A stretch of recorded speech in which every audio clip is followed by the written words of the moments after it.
Hey everybody, how you guys doing? It's Henry at Mowers and Blowers.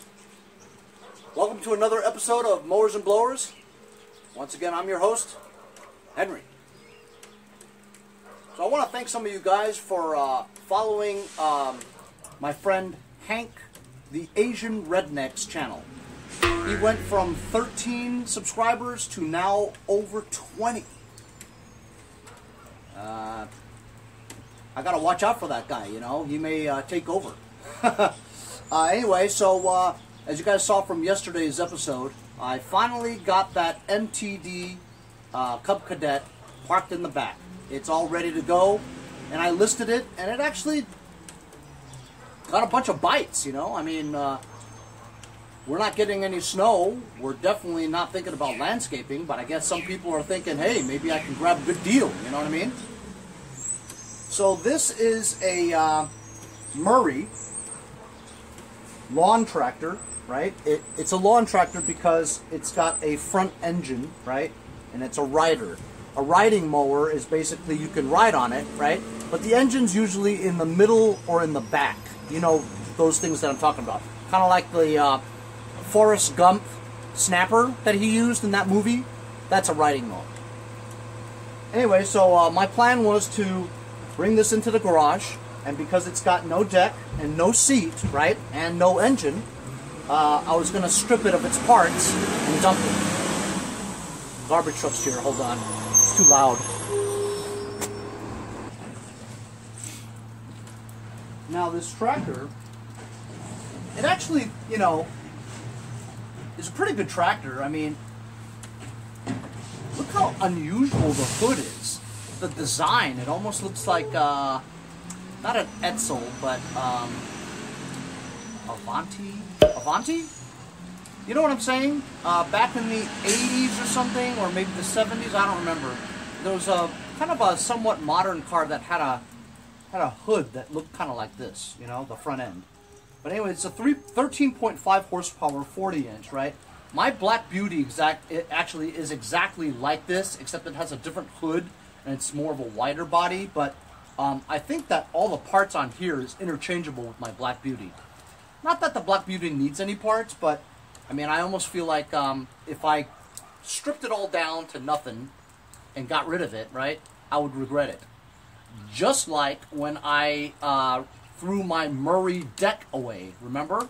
And I said, you know what? One day I'm going to regret it. Well, I regret it, because why?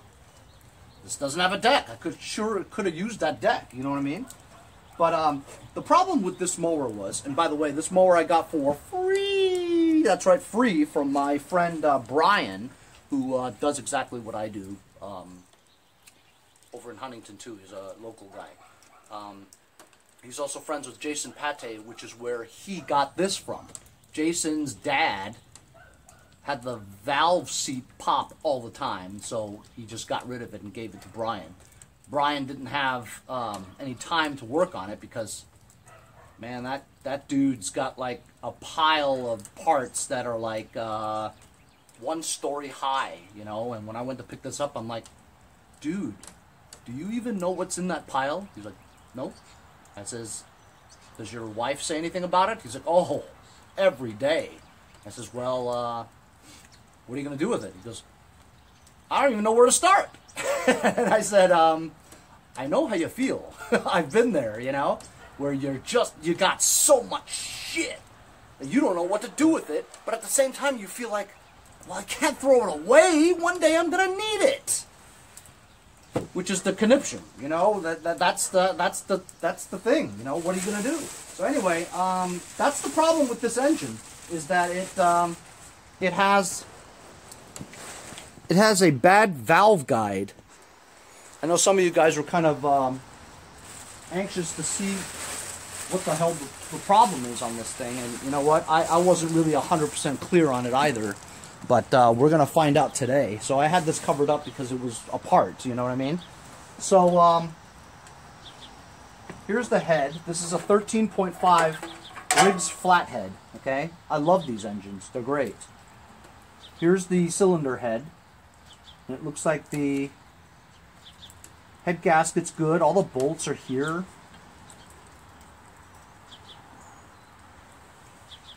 Henry, you shouldn't take that apart.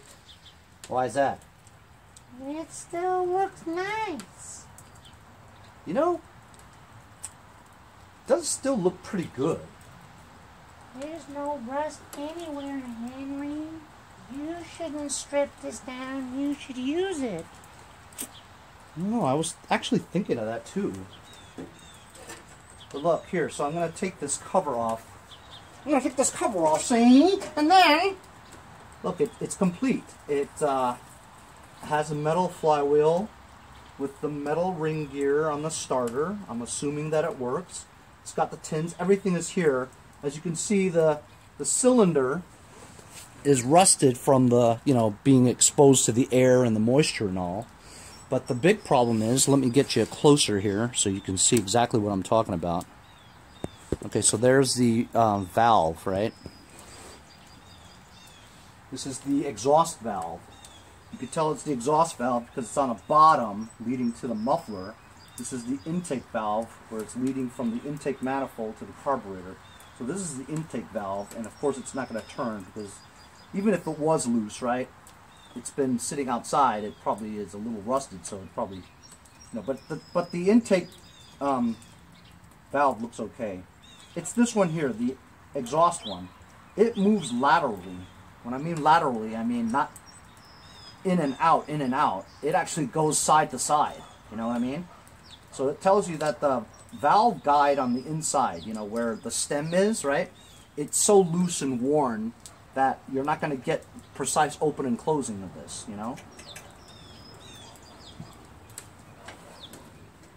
Huh.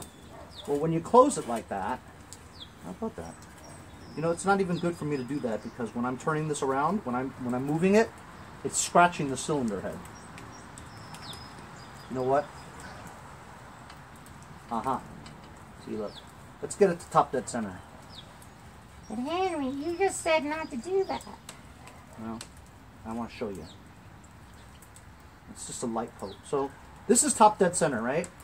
And I'm turning this. It's not turning, which means it's actually seating correctly. However, I am concerned that it's always loose. You know what I mean?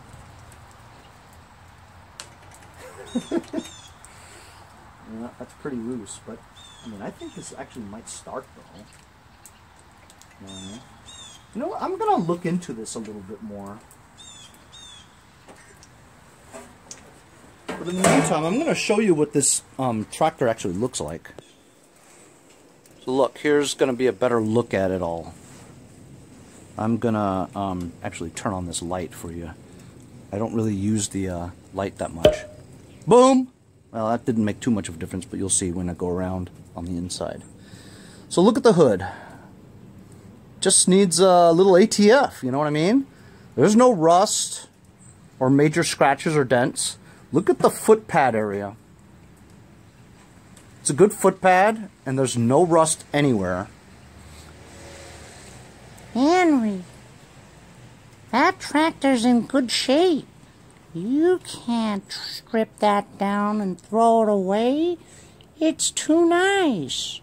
And you know what? I think that everything else works. I mean, the transmission's good, and it was kept in, indoors, whatever. You can tell. Look at the left part. There's absolutely no rust, It would be a shame to throw this out, Basically, all you need is an engine, a deck, and a seat. And this would be good to go, I'll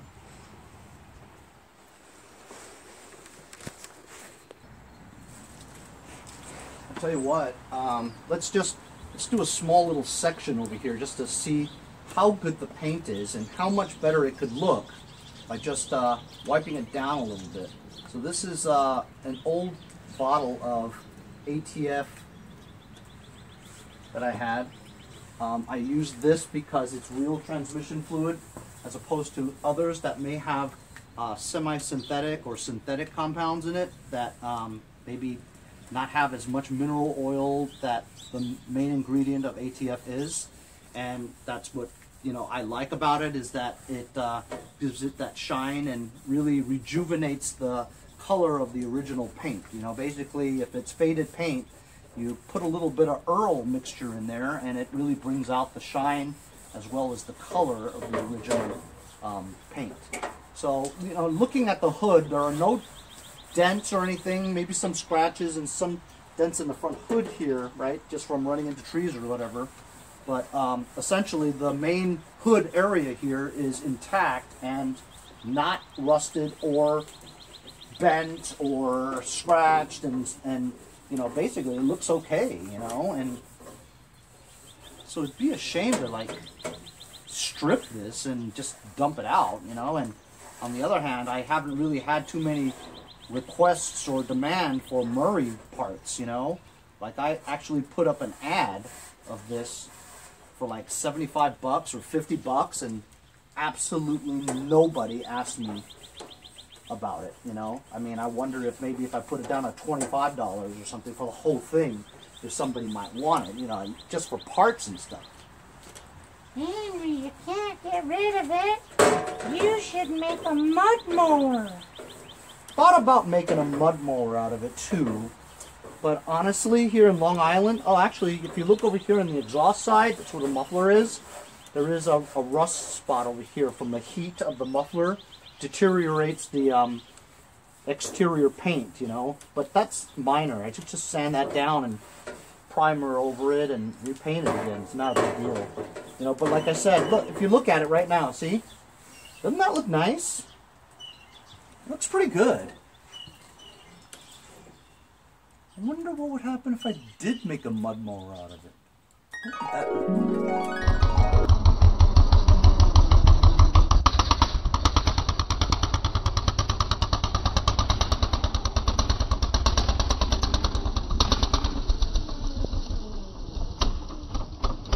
Holy shit. See what I'm talking about, fellas? I mean, this looks nicer than some of the tractors I have in the backyard. You know what I mean? The condition of it and all. Like I said, everything is here, you know? Gas tank, fuel lines, filter, even has a fuel shutoff here. Look at that. This has been sitting out there for a long time, you know, even over at Brian's house. Everything works. It's got an original Walbro carburetor on here, made for the flathead engines. This one needs a little adjustment here. Oh, actually, that is closed. It's not retracting is what it is on its own, so it needs a little bit of you know, a TLC, a little Earl and all. But you know what I'm going to do? I want to check out the valves for this, you know what I mean, the exhaust valve. So I'm going to remove the carburetor and take the breather apparatus off so that we could actually see the condition of the stems of both the exhaust and intake. As you guys know, it's very easy to remove the carburetor to Briggs engines, at least the single-cylinder ones. Just 1/4 inch studs over here. The air cleaner and air filter box and stuff have already been removed. I have it somewhere. I hope you remember, Henry. Leave me alone.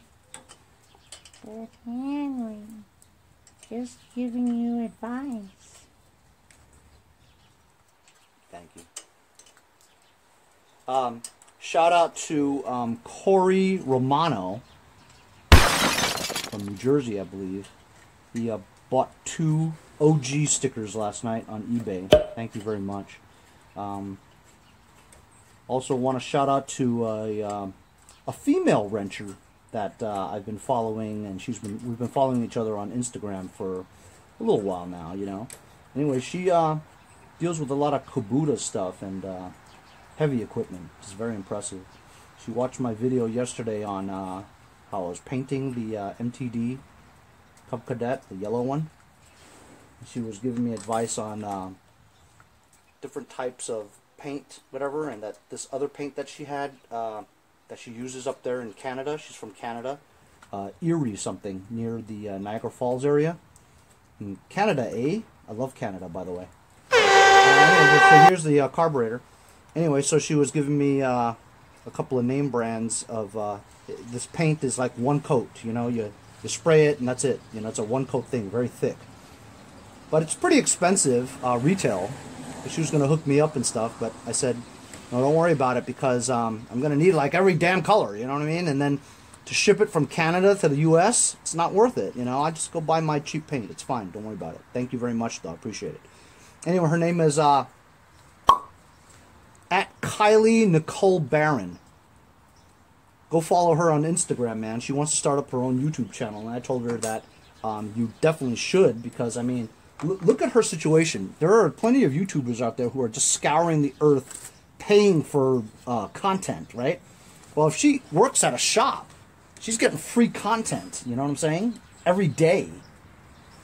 Like I am, actually. But I'm fortunate because I get stuff, you know?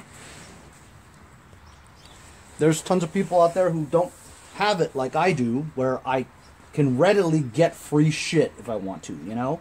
And then that's my content, you know, free. And of course, if you guys know, my philosophy is to get it for free and fix it. Because look, if I never sell it or something happens like an engine blows, right?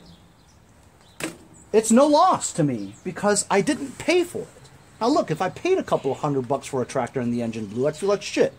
Kind of like a little bit how the MTD Cub Cadet was. Anyway, here's the breather. It came off pretty easily. I'm pretty sure Brian took it off too just to mess with it. But anyway, what I'm trying to say is she should just set up a tripod and a camera and start recording her everyday activities, you know, whether it be time-lapse or whatever, you know. It's content, and then just upload. People will want to watch, you know. So that's how you build your base.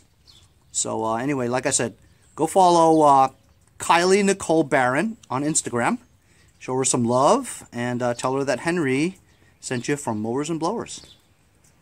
Let's help her out. So looking at it right here, doesn't look bad except for the fact that that top one, top is the intake, right? It actually looks okay, but look, if you look at the stem, the cap doesn't seem to be. No, I guess that's okay. You know, honestly, it looks like there's nothing out of the ordinary that I see. Trying to get you closer here, so that's the top view of it, right? So I've got the exhaust valve extended all the way, okay? And there's not much play, some, but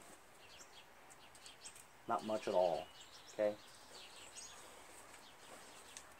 And let's extend the exhaust valve out all the way. Look at that play, you know what I mean? So that's going to affect the compression, right, for sure. But honestly, it does retract seat, and it doesn't turn with your two fingers, right? None of these do, so they're seated properly, right? Honestly, I think this would run if I had it all together. What do you think? Should I try that? So since the engine is pretty much assembled, almost, it needs a magneto, and for me to put all that stuff together, the carburetor back on, the breather back on, but the double stack pulley is still connected to the drive. There's no motor deck, so there's no motor deck belt, right? So only one belt is attached to the drive pulley on the double stack. So you know what? I'm gonna clean that rust off in the cylinder, right here. I don't know how I'm gonna do it, but get some oil and maybe some very fine grit sandpaper and just slowly smooth it out and get rid of the rust. Clean up this area a little bit. I'm gonna put the head back on. I'm gonna put a magneto on here. I'm gonna put the breather back on and put the carburetor back on with the linkages.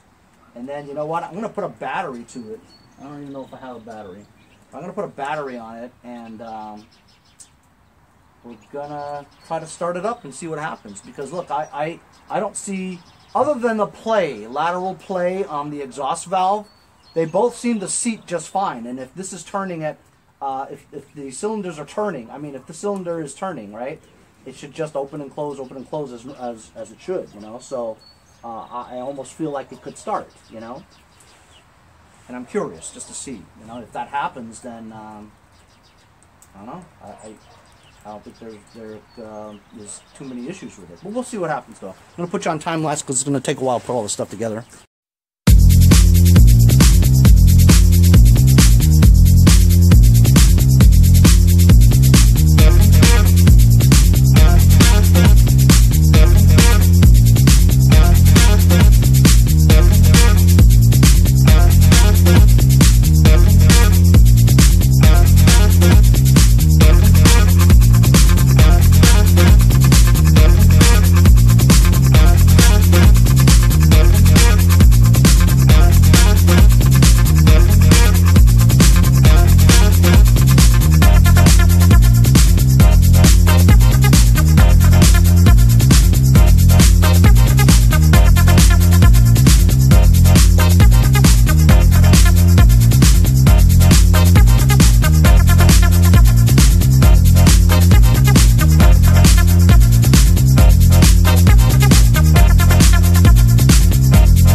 Alright, so, you know what happened.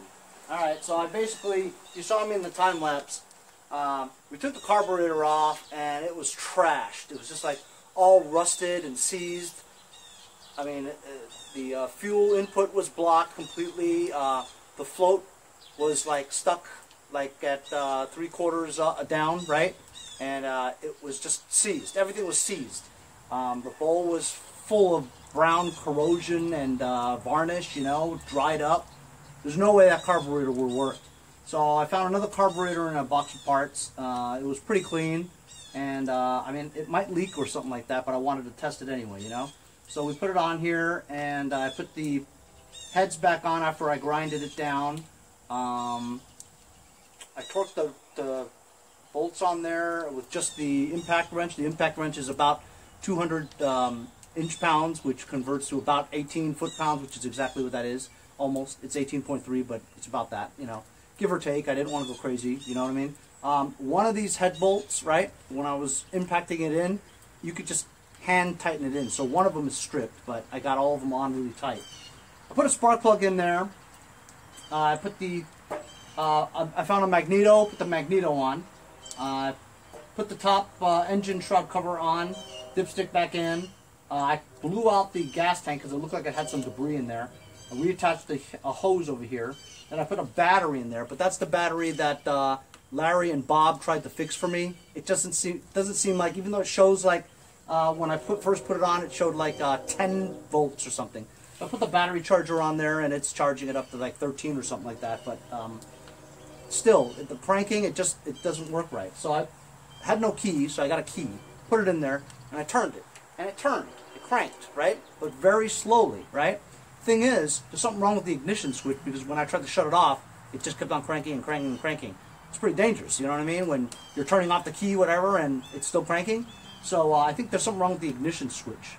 Tried some other Craftsman ones, and I blew a fuse. Put the fuse back in. So now I don't really have an ignition switch, because this is a Murray, you know, it has the, you One prong here, 4 prongs there, and a side one over here. So I don't think I have the right ignition switch. But it doesn't matter, I want to test it anyway. So there's a panel over here that you take apart. And you can see the solenoid. So I just jumped the solenoid like that. And it cranked, but there's no juice at all. I mean, it just seems like it's really slow, right? I felt like there might not be a spark, so I took off the spark plug and I checked for spark. There is spark, you know. But we do need a stronger battery, though, for it to crank faster. And that's the reason why when I connected the compression tester onto there, it showed 0 compression because, well, maybe it does have 0 compression, but I think it's because the battery is really, really weak, you know what I mean? So we put this engine together today to just test it, you know, because I would be remiss if I didn't do my due diligence and at least test it before I tore it all apart, right? What if it was a perfectly running engine and I just tore it apart for no reason? I was going to remove it, you know what I'm saying, but I wanted to try and see if this engine worked, you know. Honestly, on the compression stroke, the 2 valves are solid. There's another stroke where the piston goes all the way to the top. It's not the compression TDC, but it's the other one, right? And that doesn't seem like it's matched up right, you know what I'm saying? So, I'm not sure whether or not it's supposed to. Maybe the cam lobes are worn, whatever, too, so. What I need to do is I need to get a stronger battery to put it in here. And then test the compression. You know what? I'm just going to go get a stronger battery. I'm going to rip one out of my ones in the back. Alright, well, so I went to the backyard and I stole the battery out of my black Poulon Pro back there, right? That thing's been sitting there since Larry gave it to me with the battery. So when I put the multimeter on here, it only showed 12.37. That's pretty close. You need 12.4 for that thing to crank, you know, so it would probably crank. But anyway, it's charging on here for a little bit just so I can get some juice into it, right? Don't you guys hate the terminal 7/16 bolt and nut? I mean, I'm always looking for that, you know. I would love to just find a kit where it has a nut and bolt for 7/16, 3/8, 1/2. I'm always looking for bolts and nuts. Drives me crazy. Try to find it. Oh, does this screw on? Does that screw on? Oh, the threads is 16, not 24. Oh my God, it just won't screw on. God damn it! Drives me crazy. I'm all right. I'm okay. Oh, by the way, speaking of being crazy, I watched Joker last night. You know, I really didn't feel it, man. I mean, aside from the part, spoiler alert, cover your ears if you haven't seen it. Aside from the part where the 2 cops are chasing him in the subway, and the first part where he, you know, kills the guy in his apartment, and then when he blows Robert De Niro's head off on the show. Aside from those 3 scenes, man, the movie was boring. And not to mention the fact that it's not true to the way Stan Lee is supposed to write it, where the reason why his face is like that is not because he's taking blood and making the smile. It's because the acid, remember? You know, that deformed his face. That's the real story. Anyway, well, I mean, look, Joaquin Phoenix did a great job as Joker, so I mean, I guess he deserves to win Best Actor, you know. But speaking of best and all that stuff, Parasite. In 1917? 1917 is the type of movie that should win Best Picture. But honestly, even though it's a great movie, you know, and great cinematography, and by the way, when I was watching, I think how it goes to one scene and you don't see any edit cuts, right? I'm like, oh, that's really good cinematography. I don't think I've ever seen a movie like that where it's like one scene and you don't see any cuts. Obviously, when they go behind a building or a pole or a mountain or a hill or something, that's when they cut it and they say, okay, everybody relax. It's not like 1 2-hour scene, you know what I mean? They find the ways to cut it. But anyway, that's cinematography. I said, oh, that's cinematography. They're going to win Oscar for Best Cinematography. But honestly, the movie was very simple. You know, if you watch a preview, there's the whole movie. You've seen the movie already. That's what happens, you know? So there wasn't any big surprises. Very simple movie. I mean, while it was a good movie, but I don't think it deserved Best Picture. Parasite, on the other hand, you know, it's in Korean. I mean, I'm Chinese and I speak a little Chinese, but Korean and Chinese, if you guys know, that's like French and Italian. It's different, okay? Some of you rednecks out there may not think so, but that's the way it is. Japanese, Korean, Chinese, completely different! You may think we all look alike, but it is different, okay? Same thing goes with the Italians, the French, the English, and the Americans. You all look alike. But you're different, right? My whole point is, the whole movie's in Korean, all right? The Korean language, to me, is very annoying, and I don't like hearing it, because I used to date a few Korean girls when I was younger and stuff like that, and when they speak to their parents, I'm like, you know, very cringy, you know? No offense to the Koreans, I'm just telling you how I feel. So the whole movie's in Korean, and my daughter's like, oh, we have to read? I'm like, you can read? So there's subtitles, whatever. First 5 minutes of the movie, even though we both didn't think that we would like it, ha ha ha ha ha! We're laughing, we just think it's great. The whole movie's like that.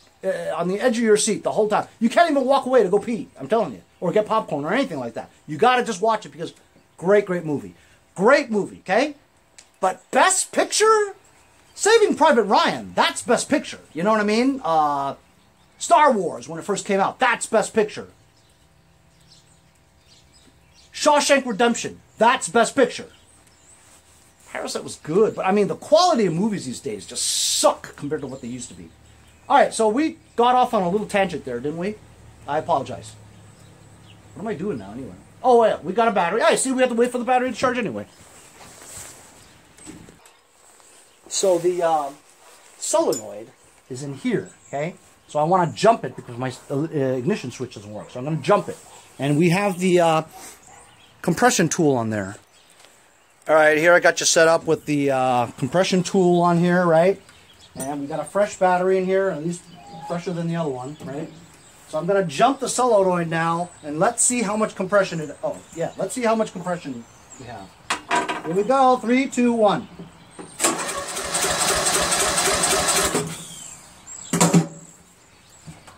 Oh, that's very bad. This is not going to start. The compression is 30. This engine is not going to start no matter what. There's just no way. Not with 30 compression. And of course, where is that lack of compression? Well, it's probably the bad bolt on the head, which contributes to it. And it's probably the exhaust valve too, you know. So that's the reason why. So just for shits and giggles, see, that's the thing. We just saved a lot of trouble by just testing the compression, right? So now I'm going to put the spark plug back in.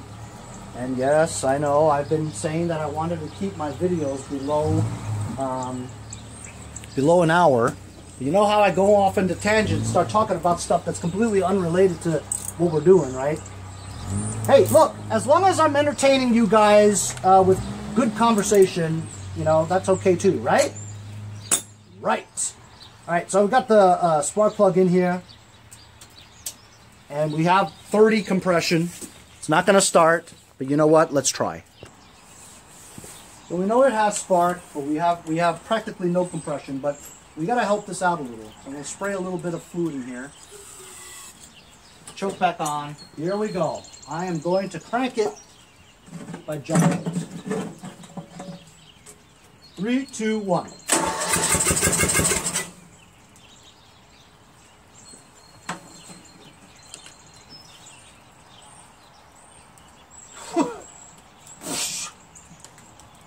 My brain is blown. Never expected did I think it would start. Holy cow. How do you start at 25 with 30 compression? You know what I mean? Crazy talk. 3, 2, 1.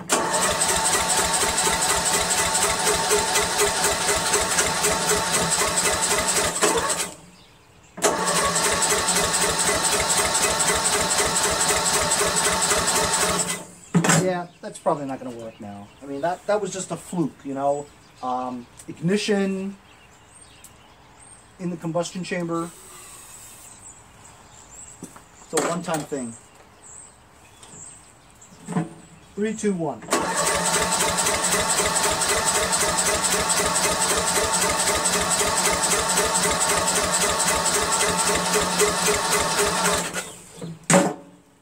All right, that's it. Gave it all I got.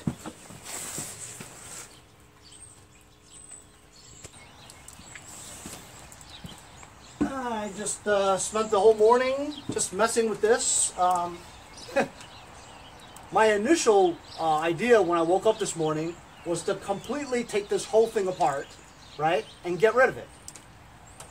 But honestly, you know, I feel like it would be a waste because, look, there's no rust or anything along the whole tractor. The tractor is actually pretty sound. It just needs an engine, a deck, and a seat, right? So to trash this thing, I mean, I've tore down tractors before, but that was because the whole body was rusted to hell, you know? This is actually a decent condition machine. So I don't think I'm going to tear it down and take it apart and dump it. I think I'm going to keep it. I'm going to get that engine block from 5-Speed Ash. We're going to do a trade or something, or I'll pay him $20, whatever it is. And I'll rebuild this engine from his block. And I'll put it on here. And I guess I'd have to buy an ignition switch for a Murray. But I don't think I have an ignition switch that would fit that pattern, you know? Unless I swap out the whole ignition wiring system, which is possible. I need to get a seat somewhere, and I don't know about a deck. It's really hard to get a Murray deck around here. 3 years I haven't seen a Murray deck, other than the one that I threw out on my own. But yeah, so change of plans. I'm actually gonna keep this, rebuild the engine, put it in here, and work my way after that. Seat, deck maybe. As long as I get it running with the seat and an engine, I can ride it around, whatever, you know? Maybe I'll put a snowplow in front of it. A snowplow? For what? You're not getting a snow, ever. Thanks a lot for joining me this morning, fellas and lady. Remember, go check out Kylie and Nicole Barron on Instagram and tell her Henry sent you. We'll see you fellas next time on Mowers and Blowers.